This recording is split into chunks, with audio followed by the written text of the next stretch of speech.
నమస్తే శుభోదయం అందరికీ good morning. People's post TV morning headlines కి స్వాగతం.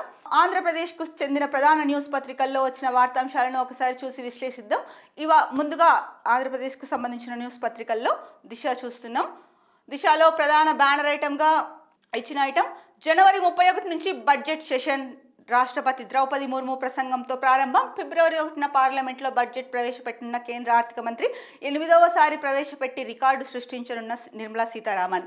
ఢిల్లీ కేంద్రంగా బడ్జెట్లో ప్రకటనలు వద్దన్న ఈసీ వక్ఫ్ బిల్పై నివేదికను జేపీసీ సమర్పించే అవకాశం. 31 నుంచి బడ్జెట్ సెషన్స్ స్టార్ట్ అవబోతున్నాయండి. వరుసగా 8వసారి నిర్మలా సీతారామన్ గారు బడ్జెట్ ప్రవేశపెట్టడం రికార్డు సృష్టించే విషయమే. అందులో తెలుగువారిగా మనందరం కూడా గర్వపడే విషయం. ఎందుకంటే నిర్మలా సీతారామన్ గారు తెలుగు రాష్ట్రాలకు చెందిన వారు. వరుసగా 8 సార్లు బడ్జెట్ ప్రవేశపెట్టడం అంటే కనుక అది ఆషామాషి విషయం కాదండి. దాంట్లో ఎంతో అంటే ఆరితేరిన వారైతేనే వరుసగా ఇన్నిసార్లు అవకాశం వస్తుంది. తెలుగువారిగా మనందరం మరొకసారి గర్వించదగ్గ విషయం ఏంటంటే నిర్మలా సీతారామన్ గారు 8వసారి వరుసగా బడ్జెట్ ప్రవేశపెట్టడం. అయితే ఢిల్లీ ఎన్నికల నేపథ్యంలో ఢిల్లీకి మాత్రం ఎలాంటి వరాలు ఇవ్వద్దు అని చెప్పేసి, అంటే ఢిల్లీకి సంబంధించి ఎలాంటివి బడ్జెట్లో ప్రవేశపెట్టొద్దని చెప్పేసి ఎన్నికల కమిషన్ ఈసీ ఏదైతే ఉందో అది చెప్పింది. ఎందుకంటే ప్రభావితం చేస్తుంది ప్రజల్ని. ఇప్పుడు బీజేపీ కూడా అక్కడ పోటీ చేస్తోంది ఢిల్లీలో. ఇప్పుడు అధికారంలో ఉండేది సెంట్రల్ గవర్నమెంట్లో బీజేపీయే కాబట్టి, బీజేపీ కూటమి కాబట్టి ఇప్పుడు ఢిల్లీకి ఏదైనా కేటాయించారనుకోండి, అక్కడ ప్రజల్ని ప్రభావితం చేసే అవకాశం చాలా వరకు ఉంది. ఈ నేపథ్యంలోనే ఈసీ ఢిల్లీకి వరాల జల్లు కురిపించొద్దండి అని చెప్పేసి చెప్పింది. సో మరి చూడాలి ఏపీ తెలంగాణలకు ఎటువంటి నిధులు కేటాయిస్తారు, ఎటువంటి వరాలు కురిపిస్తారు అన్నది. ఎందుకంటే బడ్జెట్ ప్రవేశపెడుతున్నారు అంటే పెద్ద స్థాయి వాళ్ళే కాదండి, ముందుగా సామాన్య పౌరుడు నుంచి ప్రతి ఒక్కరూ ఆసక్తిగా ఎదురు చూస్తారు. సెంట్రల్ గవర్నమెంట్ బడ్జెట్ ప్రవేశపెడుతోందంటే మరి ఈసారి 2 తెలుగు రాష్ట్రాలకి ఆశ కల్పిస్తారా, అంటే ఆశ కల్పించడమే కాదు తెలుగు రాష్ట్రాల ఆశను నెరవేరుస్తారా లేకపోతే నిరాశ చేస్తారా అన్నది బడ్జెట్ 1వ తారీఖున మనందరికీ తెలిసిపోతుంది. ప్రధాన వార్త విశాఖ ఉక్కు కర్మాగారానికి సంబంధించినది. ఎట్టకేలకు కేంద్ర ప్రభుత్వం ప్యాకేజీ అయితే ప్రకటించింది, ఆర్థిక ప్యాకేజీ. దానికి సంబంధించిన ప్రధాన వార్త వచ్చిందండి. సర్వత్రా హర్షాతిరేకాలు. విశాఖ ఉక్కుకు 11,440 కోట్ల రివైవల్ ప్యాకేజీ ప్రకటించిన కేంద్రం. ఇది ఒక చారిత్రక ఘట్టం. ఏపీ సీఎం చంద్రబాబు సంబరాలు చేసుకున్న టీడీపీ శ్రేణులు. ఆర్థిక సమస్యలతో కునారిల్లుతున్న విశాఖ ఉక్కు కర్మాగారానికి ఊపిరి పోసేలా కేంద్ర ప్రభుత్వం పునరుద్ధరణ ప్యాకేజీ కింద 11,440 కోట్లు కేటాయించింది. కేంద్ర మంత్రి అశ్విని వైష్ణవ్ ఈ విషయాన్ని శుక్రవారం అధికారికంగా ప్రకటించారు. ఈ ప్యాకేజీని కేంద్ర మంత్రివర్గం ఆమోదించిందని తెలిపారు. విశాఖ ఉక్కు చరిత్రలో ఇదొక చారిత్రక ఘట్టమని సీఎం చంద్రబాబు అభివర్ణించారు. స్టీల్ ప్లాంట్కు ఇంత భారీ ప్యాకేజీ కేటాయించడం రాష్ట్రానికి గర్వకారణమని అన్నారు. నష్టాలను అధిగమించి పూర్తి స్థాయి ఉత్పాదనతో లాభాల బాట పట్టేందుకు ఈ ప్యాకేజీ ఉపయోగపడుతుందని కేంద్ర మంత్రి రామ్మోహన్ నాయుడు హర్షం వ్యక్తం చేశారు. ఎట్టకేలకు సెంట్రల్ గవర్నమెంట్ ఆర్థిక ప్యాకేజీ అయితే ఇచ్చిందండి. 11,440 కోట్ల రూపాయలు. విశాఖ ఉక్కు కర్మాగారం ఏదైతే ఉందో చాలా రోజుల నుంచి విశాఖ స్టీల్ ప్లాంట్లో ఆందోళనలు, నిరసనలు జరుగుతున్నాయి. ఉద్యోగ భద్రత లేదు ఒకటి. ఉక్కు కర్మాగారం ఏదైతే ఉందో అది నష్టాల్లో కూరుకుపోతుంది అని చెప్పేసి. సో ఇవన్నీ గట్టెక్కించడానికి అంటే ఏపీ సీఎం చంద్రబాబు నాయుడు జరిపిన చర్చలు మధ్యలో దీనిపైన పదే సెంట్రల్ గవర్నమెంట్ దగ్గర ప్రస్తావన తీసుకురావడము, ఆదుకోమని చెప్పడము చేయడం వలన ఈ ప్యాకేజ్ వచ్చింది. దట్టు దానికి తోడు కూటమిలో బీజేపీ కూడా ఒక భాగము. సో ఏదైతేనేమి మనకి అంటే విశాఖ స్టీల్ ప్లాంట్కి అయితే కనుక ఆర్థిక ప్యాకేజీ వచ్చింది.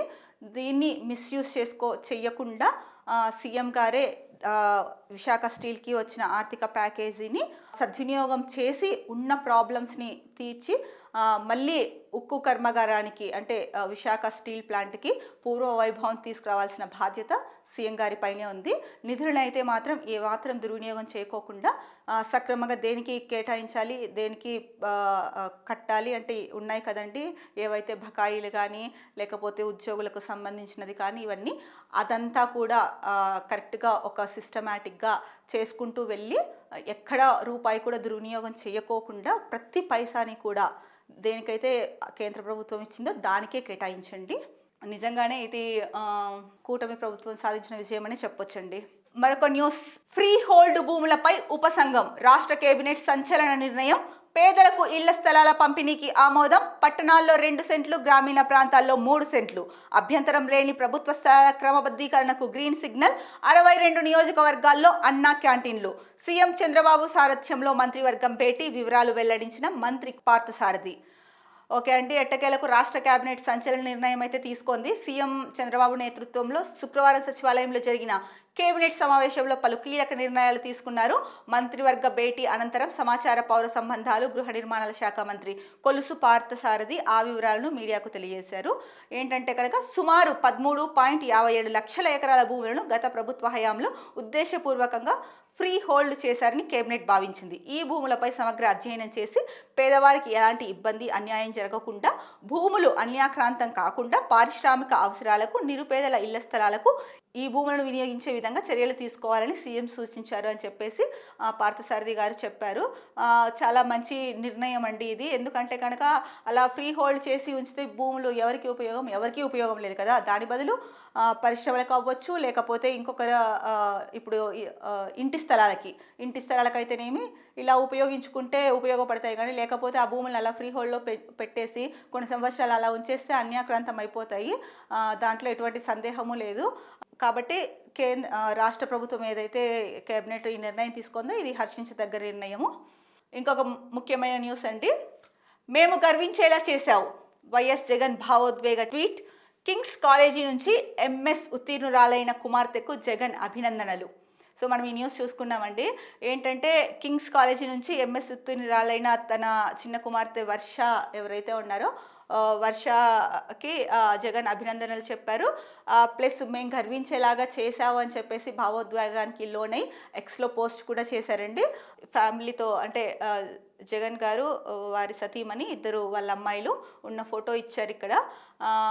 సో ఇద్దరు అమ్మాయిలు అంటే ఇదివరకు కూడా అప్పుడప్పుడు న్యూస్లో వస్తుంది, జగన్ కూతుర్లు ఎవరైతే ఇద్దరు ఉన్నారో వాళ్ళు చదువులో ఎప్పుడూ టాపర్స్గా ఉంటారు.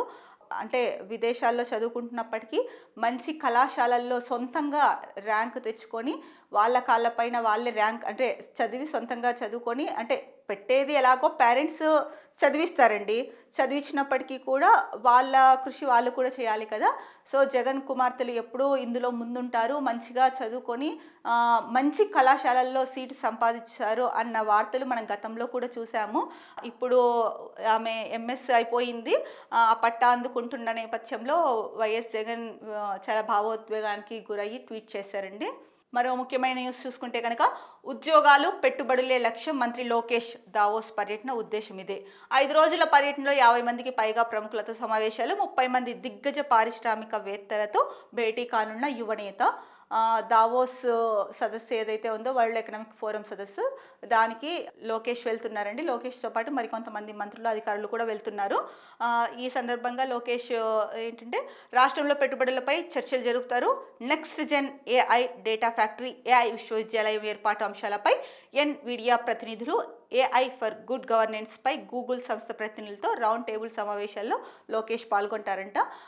సో ఏంటంటే ఈ సదస్సు చాలా కీలకమండి రాష్ట్ర ప్రభుత్వాలకు. ఎందుకంటే పెట్టుబడులను రాష్ట్రానికి తీసుకురావాలి అంటే కనుక ఈ సదస్సు చాలా కీలకమైనది.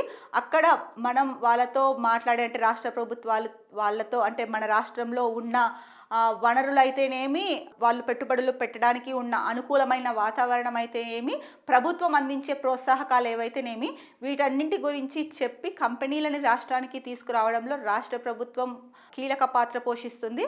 మరి ఎంత మాత్రం రాష్ట్ర ప్రభుత్వానికి పెట్టుబడులు తీసుకొస్తారో అన్నది వేచి చూడాల్సిందే. దావోస్ పర్యటన, దావోస్ సదస్సు అనంతరం తెలుస్తుంది మనకి ఈ విషయం. మరో ముఖ్యమైన న్యూస్ అండి, స్పీడ్ పెంచాలి. విజిలెన్స్, ఏసీబీ శాఖాపరమైన విచారణలు వేగవంతం చేయాలి.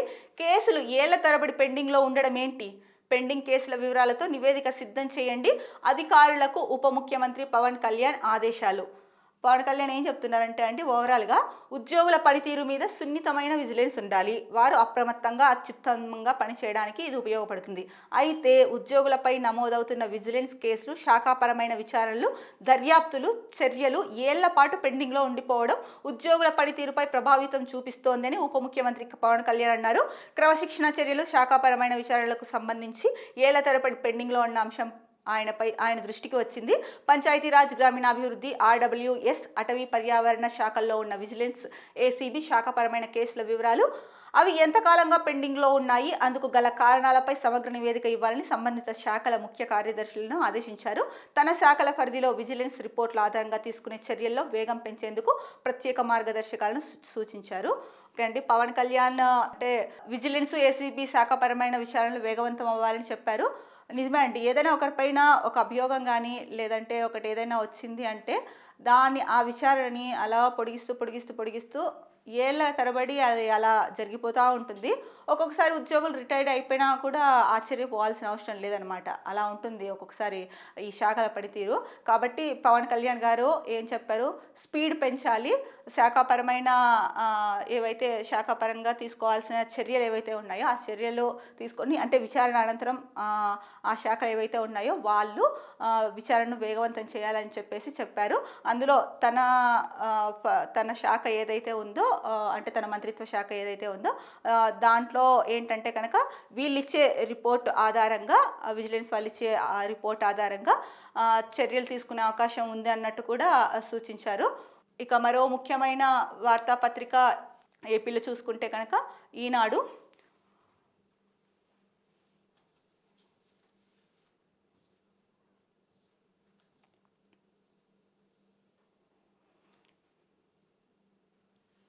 ఈనాడులో ప్రధాన న్యూస్ ఐటమ్ అండి, బ్యానర్ ఐటమ్, ఎన్డీఏ ఉక్కు సంకల్పం, విశాఖ ఉక్కుకు 11,440 కోట్ల ప్యాకేజీ. మనం ఈ వార్తని ఇంతకుముందు చదివాము, దీనిపైన విశ్లేషణ కూడా చేశామండి.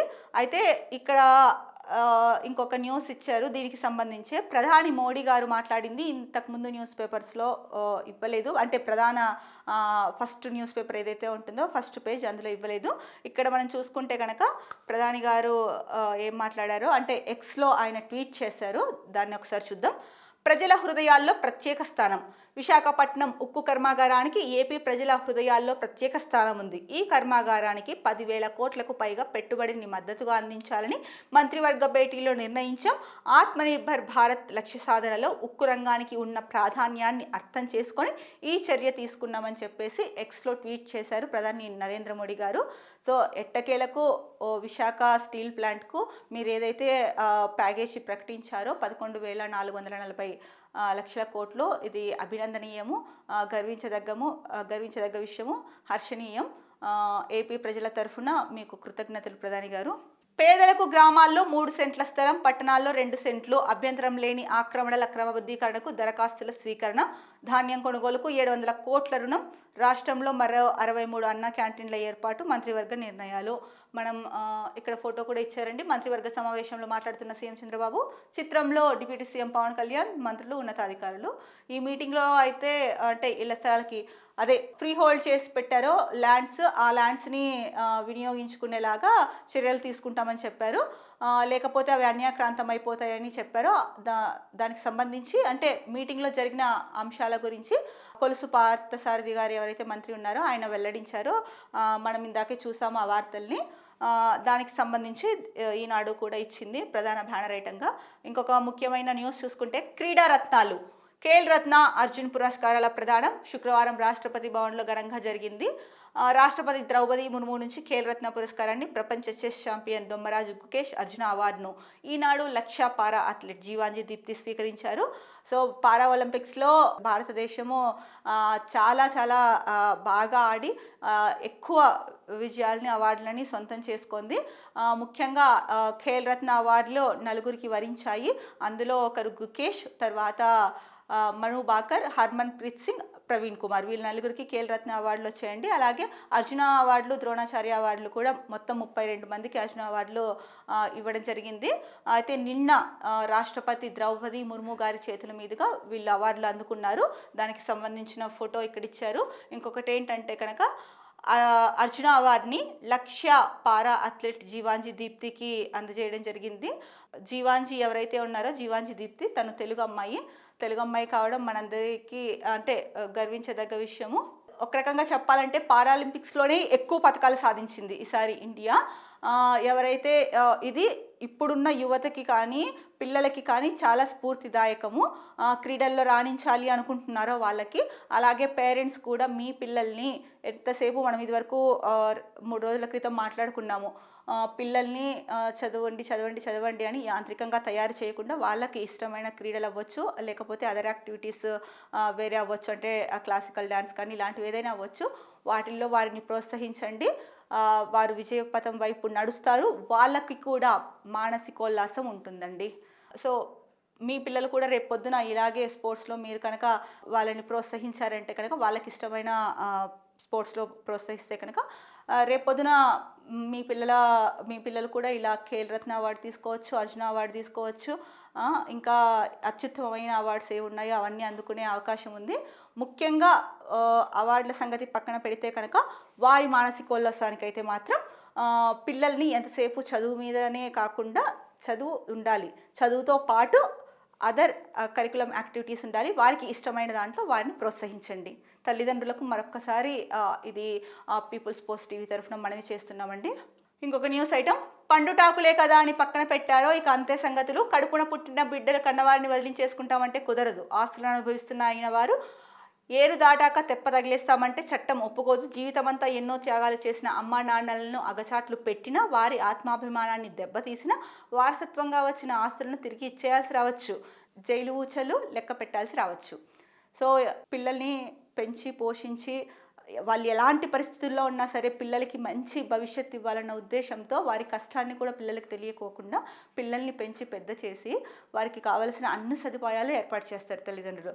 కానీ చాలామంది ఈ కాలంలో వాళ్ళు ఒక స్టేజ్కి వచ్చిన తర్వాత, వాళ్ళకి సొంత రెక్కలు వచ్చిన తర్వాత తల్లిదండ్రుల్ని వృద్ధాశ్రమంలో లేదా అనాథాశ్రమంలో, లేకపోతే అసలు పట్టించుకోకుండా అంటే తిన్నారా, ఉన్నారా లేదా, ఏం చేస్తున్నారు ఏంటి ఏమి చేయకోకుండా వదిలేసే వాళ్ళ సంఖ్య పెరిగిపోతుంది రోజు రోజుకి. సో ఈ నేపథ్యంలో అంటే వీరికి కూడా ఒక చట్టం ఉందండి. పిల్లలు ఎవరైతే ఇలా చేస్తున్నారో ఆస్తి పిల్లలకి రాయించిన తర్వాత, అంటే ఆస్తి రాయించే వరకు ఒకలాగా చూసుకుంటారో, ఆస్తి రాయించిన తర్వాత ఇంకొకలాగా చూసుకుంటారు. ఇట్లాంటి కేసులు కూడా చాలా ఉన్నాయి. సో దానికి సంబంధించిన చట్టం కూడా ఉంది. ఏంటంటే కనుక పిల్లలు ఎవరైతే వాళ్ళని సరిగ్గా చూసుకోకపోతే కనుక వాళ్ళు రాసిచ్చిన ఆస్తిని మళ్ళీ వెనక్కి తీసుకునే వెసులుబాటు ఉంది. దీనికి సంబంధించి తాజాగా సుప్రీంకోర్టు ఒక తీర్పు ఇచ్చింది. ఇలాగే పిల్లలు సరిగ్గా చూసుకోలేదని చెప్పేసి కేసు వేస్తే కనుక సుప్రీంకోర్టు ఇచ్చిన తీర్పు ఏంటంటే కనుక ఆ పిల్లలకి ఏదైతే వీళ్ళు గిఫ్ట్ల రూపంలో డీడ్లు ఆస్తులు ఇస్తారు కదండి, గిఫ్ట్ల రూపంగా డీడ్లు బాండ్లు ఇట్లా అని చెప్పేసి, సో ఆ డీడ్ని క్యాన్సిల్ చేసిందనమాట. సో ఈ నేపథ్యంలో ఈ చట్టం గురించి మళ్ళీ ఒకసారి అంటే చాలామందికి ఈ చట్టం గురించి తెలియదు. సుప్రీంకోర్టు తీర్పుతో మళ్ళీ ఈ చట్టం వెలుగులోకి వచ్చింది, అందరికీ తెలిసింది.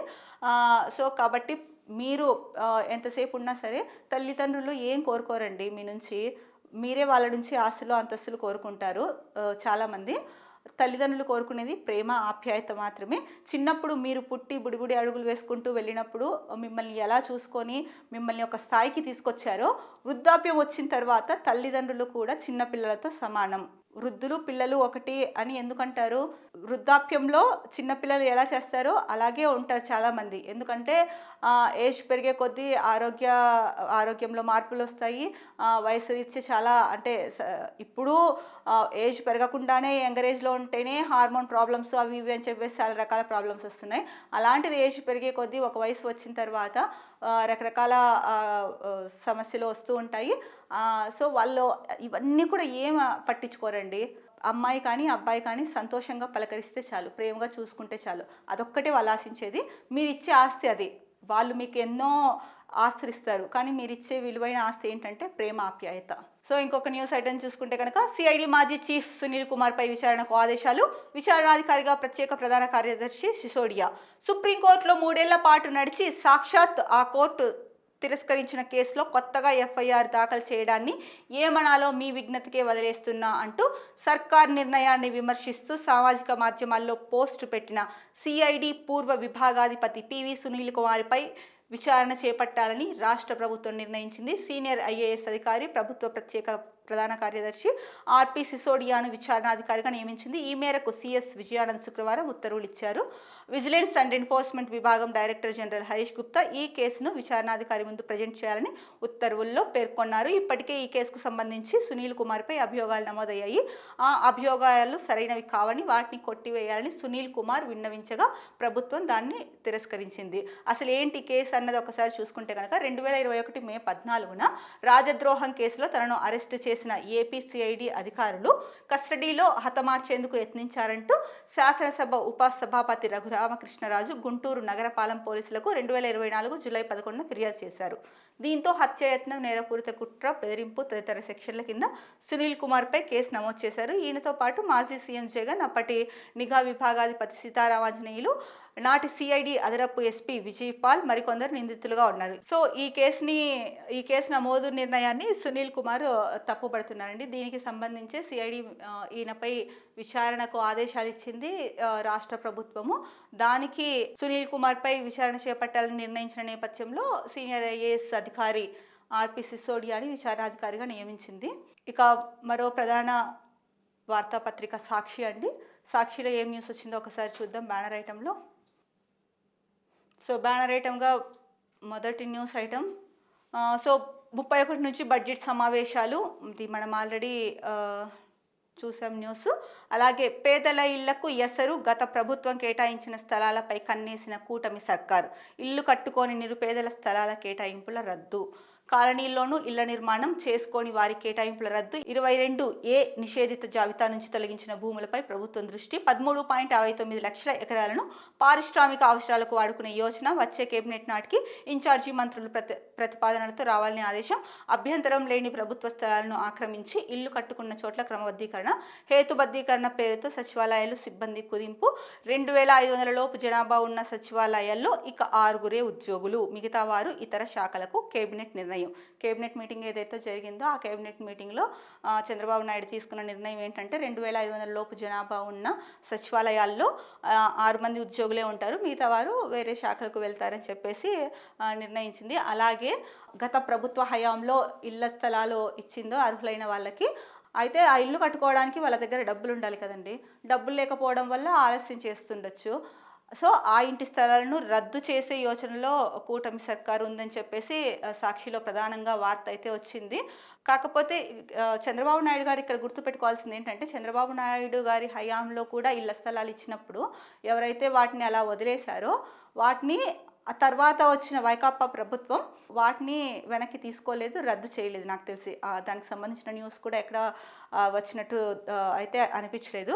మరి ఇప్పుడు ఎందుకు గత ప్రభుత్వం కేటాయించిన స్థలాలపై ఇలాంటి నిర్ణయం తీసుకుంటున్నారో అర్థం కాలేదు. ఇల్లు కట్టుకోలేని నిరుపేదల స్థలాలు కేటాయింపులు రద్దు చేయడం నిజంగా అన్యాయం. ఏదో ఒక రోజు వాళ్ళే కట్టుకుంటారు, లేదంటే కనీసం ఉంది కదా, ఒక ఆశ ఉంటుంది పేదలకి. సరే, 1 సెంటో 2 సెంట్లో భూమి ఉంది, 1.5 సెంటో ఉంది, ఎప్పుడైనా ఫ్యూచర్లో మా పిల్లలకైనా ఉపయోగపడుతుంది, కట్టుకుందాము అన్న యోచనలో ఉంటారు. అలాంటిది మీరు రద్దు చేస్తాము అంటే అది కరెక్ట్ కాదు కదండి. మరి సాక్షిలో అయితే అలా ఇచ్చారు న్యూస్. ఒకటి గుర్తుపెట్టుకోవాల్సింది ఏంటంటే, ప్రజలు కూడా ఓట్లేసేటప్పుడు ఏ ప్రభుత్వం అయినా సరే, ఏ పార్టీ అయినా సరే హామీలు ఇచ్చేస్తూ వెళ్ళిపోతూ ఉంటారు. హామీలు ఇచ్చారు కదా అని చెప్పేసి సో మంచి జరుగుతుంది మనకి అని చెప్పేసి ఓట్లేస్తాం. అధికారంలోకి రాగానే ఇచ్చిన హామీ ఏదైతే ఉంటుందో దానికి 1,00,000 మెలికలు పెడతారు. ఇది ఉండాలి, అది ఉండాలి, ఇవన్నీ ఉంటేనే మీరు అర్హత సాధించిన అర్హులు అవుతారు అని చెప్పేసి చాలా మెలికలు పెడుతుంది. అలా కాకుండా ఎన్నికలలో హామీ ఇచ్చేటప్పుడే ఆ ఎన్నికల హామీల్లో ఈ పథకానికి ఎవరు అర్హులవుతారో అది కూడా ముందే డిక్లేర్ చేయండి అని చెప్పేసి ప్రజలు అడగాలి. అప్పుడే ఎవరు అర్హులు కాదు, ఎవరు నిజంగా పథకాలు ప్రవేశపెట్టి ప్రజా సంక్షేమం కోసం పనిచేస్తున్నారో అన్నది అర్థమవుతుంది. అప్పుడు ఇలాంటివి కూడా ఎదురు అవ్వవు. ప్రజలందరూ కూడా వాళ్ళకి కావాల్సిన ప్రభుత్వాన్ని, అంటే వీళ్ళు చెప్పిన ఏ పార్టీ అయినా సరే అండి, వాళ్ళు చెప్పిన ఏదో చెప్పేస్తారు. తెలుసు రాష్ట్ర బడ్జెట్ ఎట్లున్నా ఏమున్నా ఓ అని చెప్పేసి నెరవేర్చలేమని తెలిసి కూడా హామీలు ఇచ్చిన పార్టీలు ఉన్నాయి. అయితే అధికారంలోకి వచ్చిన తర్వాత వాటిని నెరవేర్చని ప్రభుత్వాలు కూడా ఉన్నాయి. కాబట్టి ఇప్పటి నుంచి ప్రజలు ఏంటంటే ఒకటే గుర్తుపెట్టుకోండి, ఎప్పుడు ఎలక్షన్స్ వచ్చినా కూడా ఏ పార్టీ వచ్చి మేము అది చేస్తాం ఇది చేస్తామని చెప్తే దానికి ఉన్న గైడ్లైన్స్ ఏంటి, మీరు అధికారంలోకి వచ్చిన తర్వాత ఇలా మాట్లాడుతున్నారు ఇది కాదు, దానికి ఉన్న గైడ్లైన్స్ ఏంటో కూడా చెప్పి ఆ పథకం గురించి చెప్పండి అని చెప్పేసి అడగండి. అప్పుడే కరెక్ట్గా న్యాయం జరుగుతుందనేసి నా ఆలోచన అండి. కాకపోతే చంద్రబాబు నాయుడు గారు మీకు కనుక ఇలాంటి ఉద్దేశం ఉంటే కనుక ఎవరికైతే స్థలాలు కేటాయించారో ఇళ్ల స్థలాలు నిరుపేదలకు వాళ్ళు ఇల్లు కట్టుకోలేదని వెనక్కి మాత్రం తీసుకోకండి. ఎందుకంటే ఒక చిన్న ఆశ వాళ్ళల్లో ఉంది, నాకు స్థలం ఉంది కట్టుకుంటాం ఏదో ఒకరోజు, లేదా నా పిల్లాడికో నా అమ్మాయికో ఉద్యోగం వచ్చిన తర్వాత అయినా ఇల్లు కట్టుకుంటామన్న చిన్న హోప్ ఉంటుంది వాళ్ళకి. దయచేసి ఆ హోప్ని మాత్రం మీరు తుంచేయకండి. 7 నెలల పాలనలో ఎంతో చేశామని చెప్పండి. మంత్రులు ఎంపీలకు సీఎం చంద్రబాబు దిశానిర్దేశం. నేనొక్కడనే ఎంతో చేస్తున్నా, మీరు పట్టించుకోవడం లేదు. ఇకపై ప్రభుత్వ ప్రచారాన్ని బాగా పెంచాలి. స్టీల్ ప్లాంట్కు ప్యాకేజీ ఇచ్చినందుకు ప్రధానికి ధన్యవాదాలు. సమర్థవంతుడైన సీఈఓను నియమిస్తాం. 7 నెలల్లోనే 4 లక్షల కోట్ల పెట్టుబడులు. అమరావతికి 8 లైన్లతో ఔటర్ రింగ్ రోడ్, 20 లక్షల ఉద్యోగాలు ఇచ్చి తీరుతామని స్పష్టీకరణ. మీరు 20 లక్షల ఉద్యోగాలు ఇస్తామని చెప్పేసి ఎన్నికల హామీల్లో చెప్పారు. దాదాపు 8 నెలలు అవుతోంది, 7 నెలలు దాటిపోయి 8 నెలలు వస్తుంది. అయితే 20 లక్షల ఉద్యోగాలు అంటున్నారు కానీ ఎన్ని ఉద్యోగాలు ఇచ్చారు చెప్పండి చంద్రబాబు నాయుడు గారు ఇప్పటి వరకు? ఎందుకు ఊరిక ఏది సాధ్యమవుతుందో అదే చెప్పండి. దాన్ని బట్టే ప్రజలు కానీ లేదా ఉద్యోగం కోసం ఎదురు చూస్తున్న నిరుద్యోగులు కానీ ఆల్టర్నేట్ ఏదో ఒకటి చూసుకుంటారు.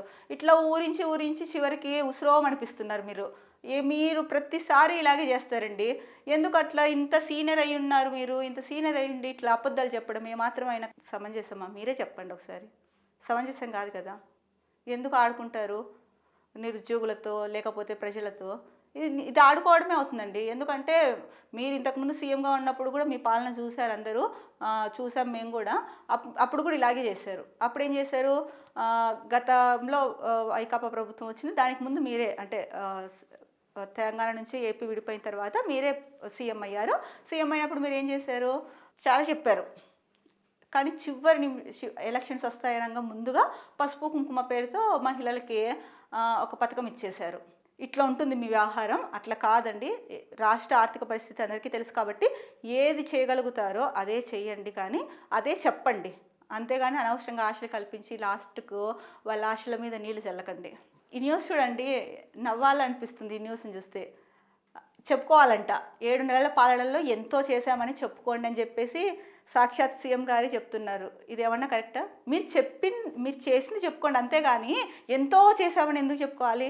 అందరూ రోజు టీవీలు చూస్తున్నారు, వార్తలు చూస్తున్నారు, సామాజిక మాధ్యమాల్లో వస్తున్న న్యూస్ని ఫాలో అవుతున్నారు. వాళ్ళకి టైం ఉన్నప్పుడు అలాగే దినపత్రికలు చదువుతూ ఉన్నారు. మీరు ఊరిని డప్పులు కొట్టుకుంటూ వెళ్ళడం, సీఎం స్థాయిలో ఉన్న మీరు ఇలాంటి మాటలు మాట్లాడడం అస్సలు కరెక్ట్ కాదు. మీ స్థాయికి తగ్గట్టు మాటలే మాట్లాడండి. ఇంకొకటి ఏంటంటే పాపం మీరైతే నిజంగా కష్టపడుతున్నారండి. మీ వాళ్ళు ఎవరు కష్టపడట్లేదని మీరు ఆవేదన వ్యక్తం చేస్తున్నారు. ఎందుకు ఆవేదన వ్యక్తం చేస్తున్నారు? మీకు రైట్స్ ఉన్నాయి కదా, పని చేయించుకోలేరా? చేయించుకోండి. లేకపోతే ఎవరైతే ఇంకా సీనియర్స్ ఉన్నారో వాళ్ళకి మంత్రివర్గంలో చోటు కల్పించండి. అంతేగాని పని చేయట్లేదు నేను ఒక్కడినే చేస్తున్నా అనేసి ఎందుకు చిన్నపిల్లలాగా చెప్తున్నారు? మీ వయసుకి ఇది కరెక్ట్ కాదు చంద్రబాబు నాయుడు గారు. మీకు ఎట్లా చెప్పినా అర్థమవుతుందో.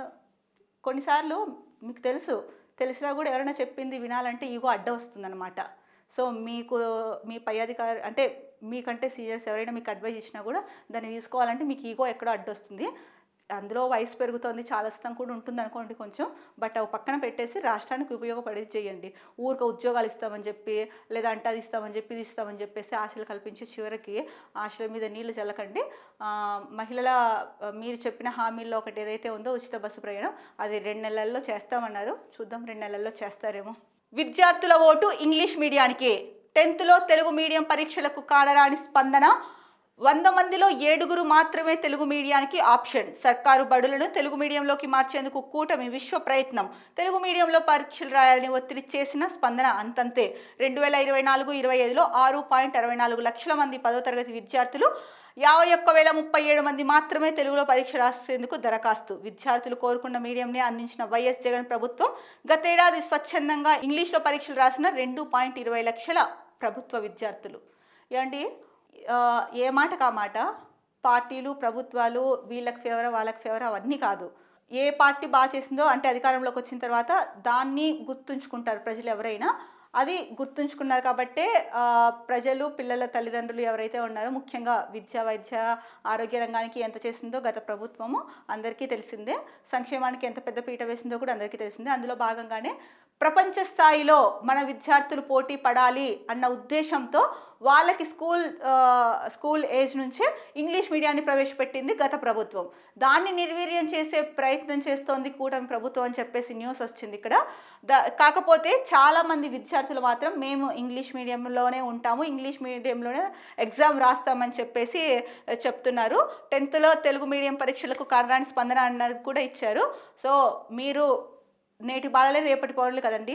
ఎందుకు విద్యారంగంలో అంటే విద్యార్థుల్ని ఎంకరేజ్ చేయాల్సింది పోయి వాళ్ళ మీద కూడా అంటే వాళ్ళ ఆశల మీద కూడా వాళ్ళు ఇంగ్లీష్ మీడియం చదువుతామంటున్నారు. అలాగని తెలుగు మాట్లాడడం అని చెప్పట్లేదు కదా. తెలుగు మొదటి ప్రాధాన్యత తెలుగుకి, మన మాతృభాష. సో ఈ కాంపిటేటివ్ యుగంలో ముందుకు రావాలి, నెట్టుకు రావాలి అంటే ఇంగ్లీష్ భాష ఇంకా ఇతరత్ర భాషలు చాలా అవసరం. దానికోసమే ఇంగ్లీష్ మీడియంని ప్రవేశపెట్టారు కానీ తెలుగుని అస్సలు చదవకండి, తెలుగుని మానేయండి, తెలుగుని పక్కన పెట్టేసేయండి అనేది చెప్పలేదు. తెలుగుకి ప్రాధాన్యత ఇస్తూ మన పిల్లలు ప్రపంచ స్థాయిలో పోటీ పడాలి కాబట్టి ఇంగ్లీష్ మీడియాన్ని ప్రవేశపెట్టారు. అది మీకు కూడా తెలుసు. మీరు కూడా ఎప్పుడు అంటారు కదా, మీరు ఎప్పుడు పరిశ్రమల గురించి విజన్ విజన్ విజన్ అని చెప్పేసి అంటే సింగపూర్, జపాన్ అంటారు కదా. మరి మీకు ఈ విషయం తెలియదా చంద్రబాబు గారు? దయచేసి విద్యార్థుల జీవితాలతో ఆడుకోకండి. మరొక ముఖ్యమైన న్యూస్ చూసుకుంటే కనుక అండి, క్యాప్టివ్ మైన్స్ సెయిల్లో విలీనం, ప్రైవేటీకరణ రద్దు, 3 డిమాండ్ల పైన మౌనమే. ప్రైవేటీకరణ ఆగుతుందని స్పష్టమైన ప్రకటన చేయని కేంద్ర ప్రభుత్వం సొంత గనులు లేకుండా ప్లాంట్ల మనుగడ ఎలా సాధ్యం? సెయిల్లో విశాఖ ఉక్కు విలీనాన్ని పట్టించుకోని కేంద్రం 11,440 కోట్ల ప్యాకేజీ బకాయిలకే సరిపోతుందని కార్మిక సంఘాల ఆందోళన. అయినా ఏదో ఘనత సాధించినట్లు శంకలు కొట్టుకుంటున్న చంద్రబాబు విశాఖ ఉక్కు ప్రైవేటీకరణను మొదటి నుంచి వ్యతిరేకిస్తున్నది జగన్ సర్కారే. సో ఏది ఏమైనా కేంద్ర ప్రభుత్వం అయితే ఆర్థిక ప్యాకేజ్ ప్రకటించింది విశాఖ స్టీల్ ప్లాంట్కి 11,440 కోట్లు. 11,440 కోట్ల ప్యాకేజీని అయితే ప్రకటించింది. దీన్ని హర్షించాలి, అభినందించాలి ఏ పార్టీ అయినా సరే, ఏ గవర్నమెంట్ అయినా సరే, ముఖ్యంగా ఏపీలో. ఎందుకంటే కనుక ఎట్టకేలకి ఏంటంటే విశాఖ ఉక్కు కర్మాగారం ఇంకా ఇదైపోతుంది అన్న సిచ్యువేషన్లో కేంద్ర ప్రభుత్వం ఇచ్చిన ప్యాకేజీ పెద్ద ఊరటనే చెప్పొచ్చు. దీన్ని ప్రభుత్వం ఏమాత్రం ఒక్క పైసా కూడా వేస్ట్ చేయకోకుండా విశాఖ స్టీల్ ప్లాంట్కి సంబంధించిన పనులకే కేటాయించి విశాఖ స్టీల్ ప్లాంట్ని కాపాడాల్సిన బాధ్యత ఉంది రాష్ట్ర ప్రభుత్వం పైన. అయితే ఇక్కడ సాక్షి వాళ్ళు చెప్తున్నది ఏంటంటే, క్యాప్టివ్ మైన్స్ సెయిల్లో విలీనం, ఇంతకుముందు సెయిల్లో విలీనం చేస్తామని చెప్పారు కాబట్టే కదా నిరసనలు భారీ ఎత్తున జరిగాయి. అలాగే ప్రైవేటీకరణ రద్దు, ఈ 3 డిమాండ్ల పైన మాత్రం ఏం మాట్లాడలేదు, మౌనంగానే ఉండిపోయింది కేంద్ర ప్రభుత్వము. ప్రైవేటీకరణ చెయ్యము అని చెప్పేసి స్పష్టమైన ఆదేశాలు అయితే ఇవ్వలేదు. సొంత గనులు లేకుండా ప్లాంట్లు మనుగడ ఎలా సాధ్యం అనేసి చెప్తున్నారు. ఇది కూడా వాస్తవమే కదండి. మరి ప్రైవేటీకరణ చేయొద్దనే కదా ఫస్ట్ నుంచి దానిపైన పోరాటాలు చేస్తున్నారు. ఉద్యోగులు అయితేనేమి, ప్రభుత్వం అయితేనేమి. గత ప్రభుత్వం కూడా ప్రైవేటీకరణకి వ్యతిరేకంగానే ఉంది. సో దానిపైన ఎటువంటి స్పష్టమైన ప్రకటన చేయలేదు కేంద్ర ప్రభుత్వం అన్నది సాక్షి ప్రధానంగా చెప్తోంది. అయితే ఫస్ట్ నుంచి కూడా ప్రైవేటీకరణకు వ్యతిరేకంగా ఉన్నది జగన్ మాత్రమే అని చెప్తున్నారు. ఇక్కడ చూసుకుంటే కనుక విశాఖ స్టీల్ ప్లాంట్ ప్రైవేటీకరణను జగన్ సర్కార్ వ్యతిరేకించింది అన్న విషయాన్ని కేంద్ర ఉక్కు శాఖ మంత్రి కుమారస్వామి కూడా చెప్పారు. దాన్ని సాక్షిలో ఇచ్చారు. 2021 జనవరిలో దీపం పథకం కింద విశాఖ ఉక్కును 100% ప్రైవేటీకరించాలని నిర్ణయించాం. అయితే ఆ సమయంలో ఆంధ్రప్రదేశ్ అసెంబ్లీలో వైఎస్ జగన్ సర్కార్ ఈ నిర్ణయాన్ని తీవ్రంగా వ్యతిరేకిస్తూ తీర్మానం చేసింది. శుక్రవారం ఢిల్లీలో మీడియాతో కేంద్ర ఉక్కు శాఖ మంత్రి కుమారస్వామి మాట్లాడుతూ ఈ వ్యాఖ్యలు చేశారు. సో స్పష్టంగా తెలుస్తోంది విశాఖ ఉక్కు కర్మాగారాన్ని ప్రైవేటీకరణ చెయ్యొద్దు అని చెప్పి ఫస్ట్ నుంచి వ్యతిరేకిస్తున్నది వైఎస్ జగన్ అని మనకు తెలుసు. సాక్షాత్తు ఇప్పుడు కేంద్ర ఉక్కు శాఖ మంత్రే జాతీయ మీడియాతో అంటే ఢిల్లీలో మీడియాతో మాట్లాడుతూ చెప్పారు. ఇంకా ఇంతకన్నా పెద్ద సాక్ష్యం ఏముంటుందండి? ఉక్కు శాఖ మంత్రి కేంద్రంలో భాగమే కదా, ఆయన మంత్రే కదా, ఆయనే చెప్పారు మీడియాతో. ఇంతకంటే పెద్ద సాక్ష్యం ఏమీ ఉండదు. కానీ చేసింది ఒకరైతే చెప్పుకునేది ఇంకొకరు అన్నట్టుంది. ఎవరు ఎప్పుడు ఏ పని చేసినా కూడా ఒకరు సరే ఇప్పుడు గత ప్రభుత్వం వ్యతిరేకించింది, ఇప్పుడు ప్రతిపక్షంలో కూర్చోంది, మీరు అధికారంలోకి వచ్చారు, చెప్పాలి కదా! అంటే ఉక్కు పరిశ్రమని ప్రైవేటీకరణ అవ్వకుండా దాన్ని ఆపుకుంటూ వచ్చింది గత ప్రభుత్వమే అని చెప్పేసి ఒక మాట అంటే ఏమవుతుంది? ఏమవ్వదండి. అలాగే అంతకుముందు మీరు చేసిన మంచి పనులు ఏవైనా ఉంటే గత ప్రభుత్వం ఏదైతే ఉందో ఆ ప్రభుత్వం కూడా దానిని హర్షించాలి, అభినందించాలి. ఇలా ఉండాలండి. అంతేగాని ఆ ప్రభుత్వం ఇలా చేసింది మేమెందుకు చేస్తాం, ఆ ఘనత మేము తీసుకుంటాం, లేకపోతే ఈ ప్రభుత్వం ఇలా చేసింది మేమెందుకు చేస్తాం. చిన్నపిల్లల ఆటలు వద్దు. ఎందుకంటే రాష్ట్ర ప్రభుత్వం ఇది రాష్ట్రాభివృద్ధికి సంబంధించింది, రాష్ట్ర ప్రజలకు ముడిపడింది. ఇలాంటి విషయాల్లో మీరు చిన్నపిల్లల వేషాలేస్తూ ఆటలాడుకోవడం ఏమాత్రం కరెక్ట్ కాదు. ఇంకొక న్యూస్ చూసుకుంటే కనుక వాలంటీర్లపై ఉక్కుపాదం, వాలంటీర్ల సంఘ నాయకుల గృహ నిర్బంధం, సచివాలయ ముట్టడి భగ్నం. ఎన్నికల హామీల్లో చంద్రబాబు నాయుడు గారు ఏమన్నారండి? వాలంటీర్ వ్యవస్థ దానికి ముందు వాలంటీర్ వ్యవస్థ ముందు చాలా వివాదాస్పదమైన వ్యాఖ్యలే చేశారు. పవన్ కళ్యాణ్ కూడా చేశారు. ఆ తర్వాత ఎన్నికల సమయంలో ప్రచార సమయంలో మాత్రం వాలంటీర్లని మేము తీసేయము, వాలంటీర్ల సేవలు వినియోగించుకుంటాము, 5,000 రూపాయలు సరిపోదు, మీకు 10,000 రూపాయలు జీతం చేస్తాము, పెంచుతామని చెప్పి ఆశలు పుట్టించి ఆశలు రేకెత్తించారు. తీరా అదే చెప్తారు కదండి, తీరం దాటాక తెప్ప తగిలేయడం అని చెప్పేసి అలా ఉంది ఇక్కడ చంద్రబాబు నాయుడు చెప్పింది. ఇప్పుడు చూడండి, వాలంటీర్లపై ఉక్కుపాదం, వాలంటీర్ల సంఘ నాయకుల్ని గృహ నిర్బంధం చేశారు. ఎందుకు అంటే వాళ్ళకి ఆ స్వేచ్ఛ లేదా? ఉంది కదా. అవును, మీరు చెప్పారు, మీరు చెప్పింది చెయ్యలేదు. అడిగే అర్హత 100% వాళ్ళకి ఉంది. అందుకని చెప్పేసి వాళ్ళు అడుగుతున్నారు. దీనికి మీరు గృహ నిర్బంధం చేసేస్తారా? అది తప్పు కదండి. ఇట్లాంటివే మానుకోమని చెప్పేది. ప్రతిదానికి హెచ్చులకి పోకూడదండి. మనం అధికారంలో ఉన్నాం కదా అని చెప్పేసి ఏదంటే అది చెయ్యకూడదు. మీ స్థాయి వాళ్ళు ఇలా చెప్పించుకోవడం కరెక్ట్ కూడా కాదు. కొంచెం ఆలోచించి చెయ్యండి ఏ పని చేసినా కూడా. ఎందుకంటే ప్రజలు లేనిది ప్రభుత్వం లేదు. ప్రభుత్వం ఉందంటే ప్రజలు ఎవరైతే వీళ్ళంతా ఓట్లేసారో వీళ్ళంతా ఓట్లేస్తేనే కదా మీరు ఈరోజు ఇలాంటి నిర్ణయాలు తీసుకుంటున్నారు. అలాంటప్పుడు ఇట్లాంటివి నిర్ణయాలు మీరు తీసుకునేది? వాలంటీర్ల పైన ఉక్కుపాదం మోపుతారా? చిన్న ఉద్యోగాలండి, వాళ్ళ మీద కూడా మీ కచ్చి ఆగదా? వాళ్ళు ఏమైనా జీతాలు పెంచమని అప్పట్లో అడిగారా? మీరేగా చెప్పింది 10,000 చేస్తామని. ఇప్పుడు మరి ఇలాంటి పనులన్నీ ఎందుకు చేస్తున్నారు? సో ఇలాంటివి మానుకొని చక్కగా రాష్ట్రాభివృద్ధిని మీరు ఏదైతే చెప్పారో ఆ హామీలన్నీ నెరవేర్చి, అలాగే దావోస్ పర్యటనకి వెళ్తున్నారు కదా, అక్కడ నుంచి మంచి పెట్టుబడులు తీసుకురండి. రాష్ట్రాభివృద్ధికి ఉపయోగపడే విధంగా ఏదైతే మీరు 20 లక్షల ఉద్యోగాలు నిరుద్యోగ యువతకు అందిస్తామన్నారో వాళ్ళకి ఉపయోగపడతాయి. మీరు తీసుకొచ్చే పెట్టుబడులు అయితేనేమి, పరిశ్రమలు అయితేనేమి, దాని ద్వారా కదండి ఉద్యోగాలు ఏర్పడేది. అలాగే ప్రభుత్వ శాఖల్లో ఏవైతే ఖాళీలు ఉన్నాయో మీరు మెగా డిఎస్సి అన్నారు. మెగా డిఎస్సికి బహుశా అప్పట్లో మీకు మీనింగ్ తెలియదేమో, ఇప్పటికైనా తెలుసుంటే కనుక మెగా డిఎస్సిని మరోసారి ఇచ్చి చాలామంది బీఈడీ చేసి ఖాళీగా ఉన్న వాళ్ళు ఉన్నారండి. ఎప్పుడెప్పుడు డిఎస్సి పడుతుందా అని చెప్పేసి. సో ఇప్పుడు డిఎస్సి టెట్ అయిపోయింది. ఆ డిఎస్సిది అయితే మరి మీకే తెలియాలి ఎక్కడుందో, ఎందుకో అట్లా చేస్తున్నారో అనేసి. ఇంకా అదవ్వకపోక ముందే ఇంకో డిఎస్సి గురించి మాట్లాడడం కూడా కొంచెం హాస్యాస్పదం అనిపిస్తుంది. కాకపోతే ఇది మీరు చేయాలి. ఎందుకంటే 5 ఏళ్లలో 2 సార్లు మాత్రమే ఇస్తున్నారు డిఎస్సి, లేదంటే ఒకసారి ఇస్తున్నారు. ఇది ఏమాత్రం కరెక్ట్ కాదు. సో మంచి పాలనతో ముందుకెళ్ళండి. ఇది ఇవాల్టి ఏపీకి సంబంధించిన న్యూస్ పేపర్ అనాలిసిస్. మరో న్యూస్ పేపర్ అనాలిసిస్తో మళ్ళీ కలుద్దాం. అంతవరకు సెలవు. నమస్కారం.